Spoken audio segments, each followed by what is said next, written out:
Урматтуу мекендештер, сүйүнчү 17 февралда лифт чыры аталышындагы иликтөөбүздү жарыялаганбыз. Андагы Абиев Эмиль аттуу жаш бала мыйзамсыз камалып калганын баяндаганбыз. Ош шаардык соту 1 айга камакка алган. Бирок Абиевдин адвокаты Кадырова Жылдыз апелляциялык арыз менен Ош облустук сотуна кайрылган. Ош облустук соту үй камагына чыгарды. Кадырова Жылдыз жөн гана адвокат болсо дагы бир тууганына күйгөндөй күйүп, сотторго акча берип чыгарам деп жатып албастан күнү түнү далил топтоп жүрдү. Бул адвокаттын өзүнүн ишин абдан жакшы билгендигин жана ар бир ишти жан дили менен аткарарын байкадык. Адвокаттардын баардыгы ушундай болсо, Кыргызстандагы коррупцияны бат эле жеңип коймокпуз.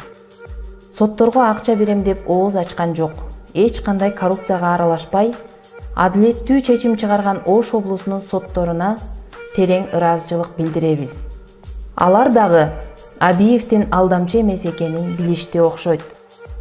Эми Абиевдин тергөөдөгү кылмыш иши дагы адилеттүү чечилет деп ишенебиз.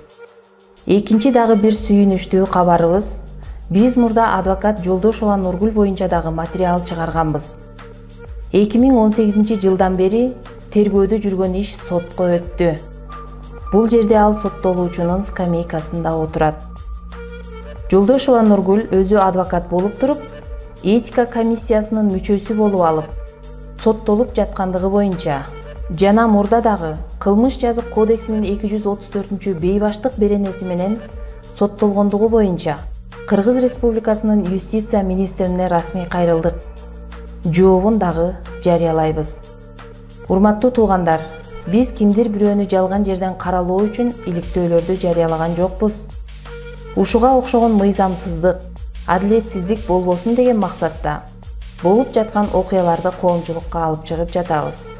Мамлекетибизде мыйзамсыздыктан жабыркаган адамдар саясий күчтөргө курал болуп митингдерге чыгышпасын деген гана максат.